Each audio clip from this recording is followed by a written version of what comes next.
gars, j'espère que vous allez bien. Alors je vous retrouve aujourd'hui pour vous faire une vidéo comme vous l'avez vu dans le titre, Chit Chat Make-up. Je vais vous raconter ma life suite à toutes des questions que vous m'avez posées sur Instagram. Je mets mon Instagram ici et je n'avais pas envie de faire ça comme ça bêtement. Je me suis dit je vais faire mon make-up et en même temps je vais répondre à toutes ces questions. Et en parlant de make-up, c'est évidemment ce make-up que vous voyez là qu'on va réaliser ensemble tout en répondant à vos questions. Sans vous faire attendre plus longtemps, je vous dis c'est parti. Alors voilà, c'est parti pour ce Chit Chat Make-up. Alors je vais mettre mes petites pinces ici pour que mes cheveux ne me dérangent pas.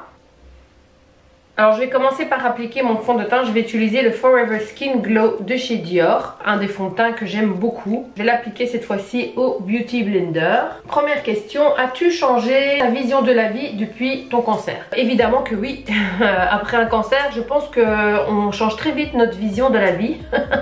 Parce qu'on relativise beaucoup plus en fait, on prend les choses un peu plus à la légère, enfin je dis on mais je vais parler pour moi, je vais parler en mon nom. Je relativise beaucoup les choses, je prends moins les choses au sérieux, moins les choses à cœur. Je m'énerve beaucoup moins, je suis beaucoup plus calme qu'avant. Ouais, avant je m'énervais beaucoup plus et beaucoup plus vite. Ouais.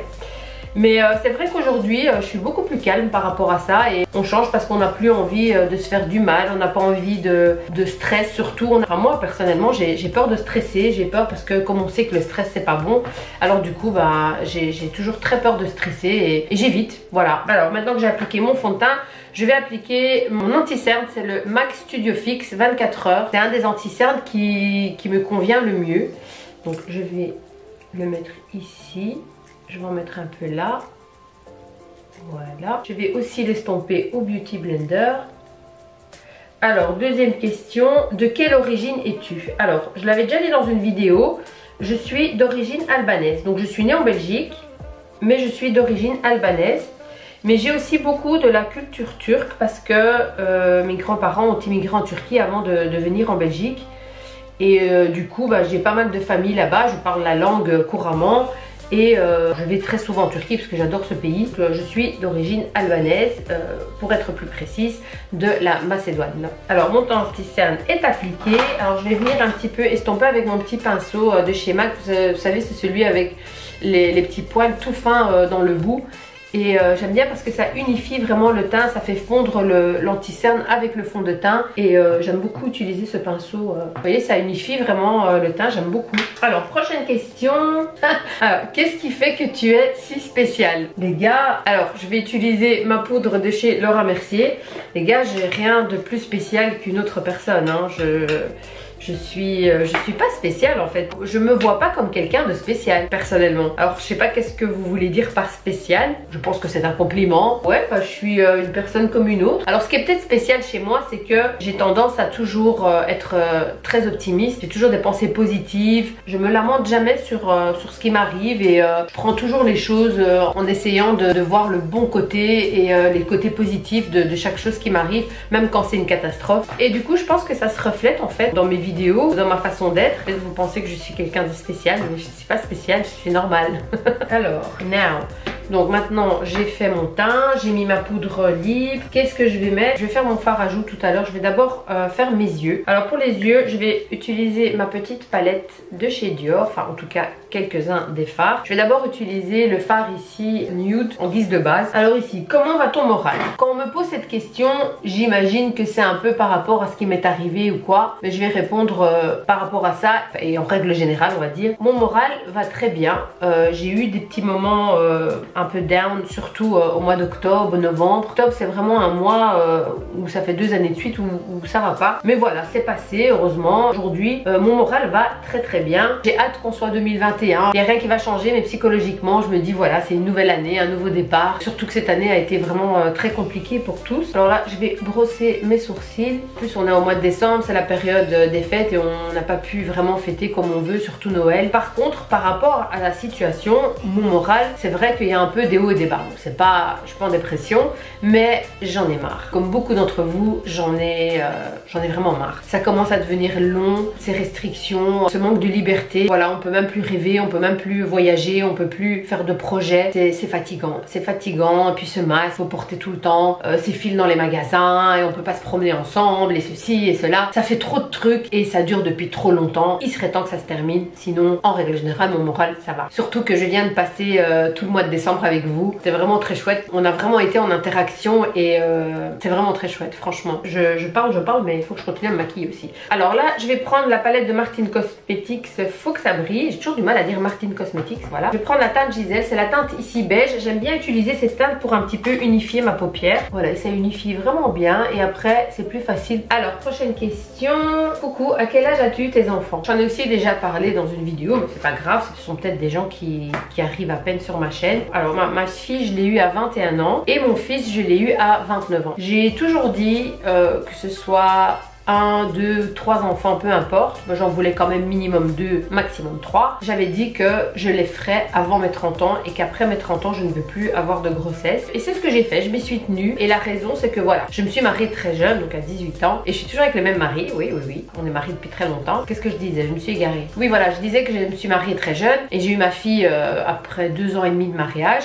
Et mon fils par contre lui il est arrivé 8 ans plus tard. La raison pour laquelle je voulais faire mes enfants avant 30 ans, parce que je me disais que à 35 ans mes enfants seront déjà grands et autonomes et j'aurai plus d'enfants de bas âge. Je pourrais profiter aussi de ma vie de couple, de ma vie en général. Bon, évidemment si vous trouvez l'âme sœur un peu tard et que vous faites des enfants après 30 ans, c'est très bien aussi. À chaque âge c'est un autre plaisir d'avoir des enfants. Quand on est jeune il y a des avantages plus tard parce que du coup on a une maman jeune. Par contre quand on a des enfants à l'approche de la trentaine et au-delà, on est un peu plus mature, plus responsable. C'est l'enfant qui profite un peu plus aussi d'une maman un peu plus disponible, on va dire, parce que quand on est jeune, on a encore envie de s'amuser, de sortir. Enfin voilà, 21 ans, c'est quand même jeune pour avoir un enfant, mais voilà, après maintenant avec ma fille on est comme deux copines et j'ai eu la même chose avec ma maman aussi qui m'a eu très jeune. Elle m'a eu à 19 ans je pense, donc ouais, il y a des avantages et des inconvénients dans tout, enfin bref, voilà. Bon bref, je parle de nouveau, je ne suis pas encore maquillée. Bon, qu'est-ce qu'on va faire maintenant? Alors, prochaine question du coup, comment tu fais pour rester mince? Vraiment une bombe. Merci ma belle. Comment je fais pour rester mince? Je crève la dalle. Non, je rigole. Je fais attention sans faire attention, c'est-à-dire que je me permets de faire des écarts et de me faire plaisir à des périodes de l'année où je prends peut-être 1 kilo ou 2, mais je surveille toujours mon poids, c'est à dire que j'attends jamais d'avoir pris 3-4 kilos pour me reprendre, mais en général quand je vois que j'ai pris 1 ou 2 kilos je me dis oh les meufs là il faut se reprendre. C'est comme ça que je reste toujours mince. Il y a beaucoup de gens qui attendent d'avoir pris 10 kilos pour dire ouais j'ai pris 10 kilos, faut que je fasse un petit peu attention. Non, moi c'est 1 ou 2 kilos et là hop directement je me reprends. Je fais mon sport plus sérieusement, je refais un peu attention à ce que je mange, ce qui n'est pas le cas en ce moment, en période des fêtes c'est un peu compliqué de faire attention. C'est bizarre parce que d'habitude en hiver moi je perds du poids et cette année pas, voilà. C'est pas grave. Les gens rigolent toujours quand je dis ouais j'ai pris du poids, ils me disent ah bon où ça, derrière les oreilles, bon la vieille feinte. Mais c'est vrai que souvent on me fait cette réflexion, mais bon, chacun sa vie hein. Alors je vais prendre un autre pinceau pour bien estomper. Alors prochaine question, comment vas-tu depuis la fin de tes traitements? Ta vie a changé, est-ce que tu continues à y penser? Alors une belle question pour ceux et celles qui sont passés par là. J'ai envie d'un petit peu expliquer comment ça se passe. C'est à dire qu'au début on y pense constamment, ce qui est logique, on vient de vivre un truc de dingue, donc on y pense énormément et surtout à chaque douleur qu'on a on associe ça tout de suite au cancer et on se dit tout de suite ah ça y est, et on va loin hein. J'ai un peu mal de tête pendant 2 jours, je me dis ah ça y est j'ai une tumeur au cerveau, c'est revenu. Au début ça vient très souvent, à chaque douleur on y pense, mais il est important et impératif d'essayer de chasser ça au plus vite, c'est à dire de dès le départ s'habituer à chasser ses pensées négatives, à chasser ses peurs. C'est à dire que moi ce que je faisais c'est que quand une pensée pareille arrivait, au début elle s'installait pendant quelques minutes et je partais loin dans mon scénario et puis je me disais oh arrête. Pourquoi? Parce que j'avais tellement peur que je me disais non, on va arrêter tout de suite avec ça, t'as rien du tout, t'as mal de tête, c'est ta période comme tout le monde, bref, prends un médoc et c'est bon, c'est passé. Donc je me suis habituée à faire ça et je me suis rendu compte que mois après mois, j'y pense de moins en moins, c'est à dire qu'aujourd'hui, presque plus en fait. Et je pourrais même dire que malgré que je suis beaucoup en contact avec des gens qui ont le cancer parce que vous m'écrivez, enfin des abonnés, malgré ça je me sens complètement détachée, je me sens plus concernée en fait comme au début, où parfois c'était même un peu lourd de devoir répondre honte parce que j'étais moi-même pas encore rétablie de tout ça psychologiquement. Mais aujourd'hui je peux dire que voilà, c'est passé, plus de stress par rapport à ça et j'y pense de moins en moins. Alors prochaine question, est-ce que tu comptes te remettre à la musique bientôt? Bon, pour ceux qui ne savent pas, à la base je suis chanteuse. Voilà, c'est... Attendez, parce que quand je fais ça, j'ai un peu du mal à parler, je sais pas pourquoi, mais... Alors, il faut savoir qu'à la base, je suis chanteuse, ceux qui ne savent pas. Et c'est vrai que j'ai un petit peu mis ça de côté quand il m'est arrivé ce cancer, parce que c'est plus possible pour moi de m'occuper de ça, on va dire. Et pendant très longtemps j'ai perdu ma voix à cause d'un médicament, donc j'avais plus de voix pendant 6 mois, donc je n'ai pas pu chanter, ce qui est atroce pour une chanteuse, parce que même si je ne faisais pas des concerts ou quoi, moi je suis quelqu'un qui chante tout le temps. Je suis tout le temps en train de chantonner, il y a une chanson qui passe, je chante. Voilà, c'est un réflexe de chanteuse. C'est vrai que j'avais fait un sérieux break par rapport à ça pendant toute cette période. Et une fois que mes traitements étaient terminés, que j'avais retrouvé ma voix, je n'en avais pas du tout envie. Mais pendant des mois et des mois, j'avais vraiment plus envie de ça à ce moment-là. Et maintenant, je peux dire que depuis 2-3 mois, j'ai recommencé à m'occuper de ça. C'est-à-dire que j'ai quelques projets. Mais voilà, j'ai pas envie d'en parler tant que c'est pas abouti. Mais je vous en parlerai en temps voulu de toute façon. Mais voilà, j'ai recommencé à chanter, j'ai recommencé à composer. Alors maintenant, je vais prendre... Je pense que c'est un highlight qui vient de chez Kiko. Mais il est vraiment très joli et je vais venir en mettre vraiment au doigt, mais plutôt en fard. Waouh, oh c'est trop beau. Ah oui, il y en a une qui me demande aussi tu comptes plus chanter du tout? Non, vous inquiétez pas, je vais toujours continuer à chanter, je chanterai toujours, voilà. Alors prochaine question, tu fais quoi de tes journées avec ce confinement? C'était des questions qu'on m'avait posées avant mes vlogmas. Du coup maintenant vous savez ce que je fais de mes journées vu que je les passe avec vous. Là je vais reprendre un petit peu de cette couleur ici pour un petit peu relier avec le brillant que j'ai mis. Ouais, donc je disais voilà, vous avez un peu vu ce que je fais de mes journées vu qu'on les passe ensemble. Alors là j'ai encore une question, où en es-tu avec ta carrière musicale? Et comme je disais, voilà, j'ai des projets en cours qui vont arriver. Je vais pas dire prochainement parce que dans ce milieu là on sait jamais. Ça prend toujours beaucoup plus de temps que l'on imagine, donc je vais rien dire parce que j'en sais rien. Voilà.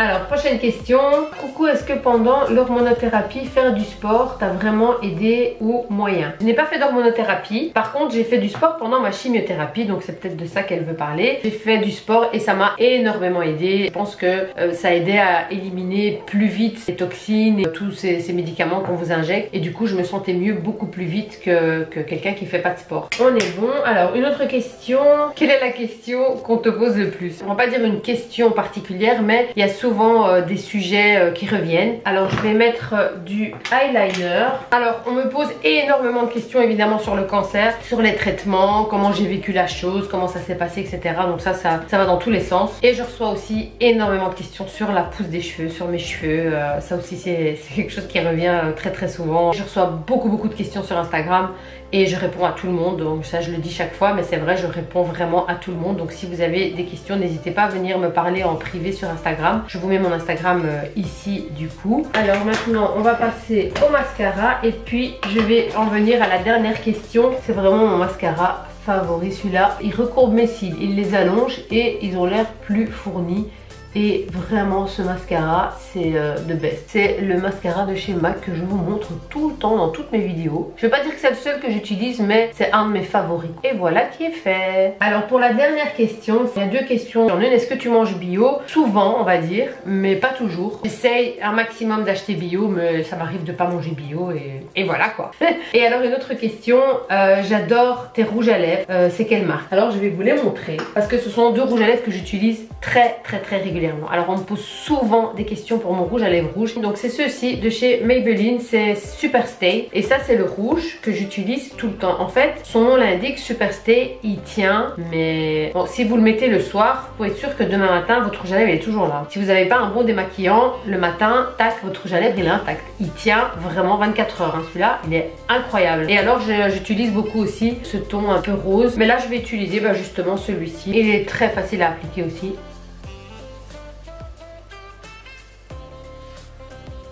Et voilà. Voilà les gars, je vais détacher ceci. Hop. Donc voilà mon make-up. Je vais un petit peu rapprocher.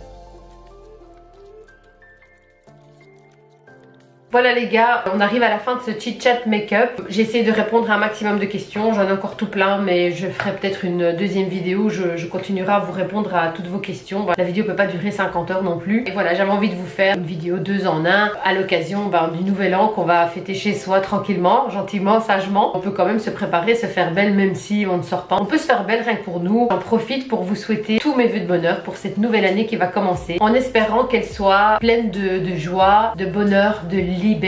On a besoin de liberté les gars, on a besoin d'être libre. Freedom, you know.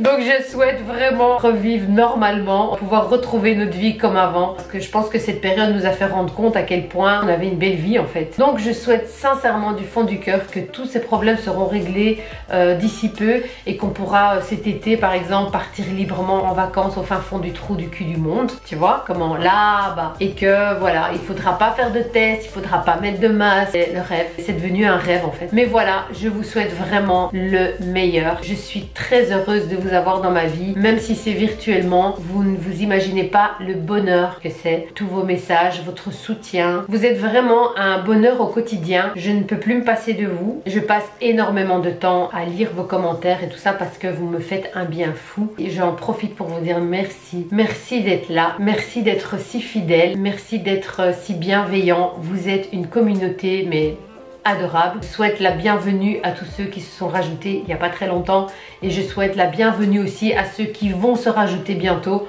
Les gars, je vous aime. Merci, merci, merci à tous. Bonne année 2021. Je vous fais plein de bisous et je vous dis à très bientôt pour une prochaine vidéo. Bye bye.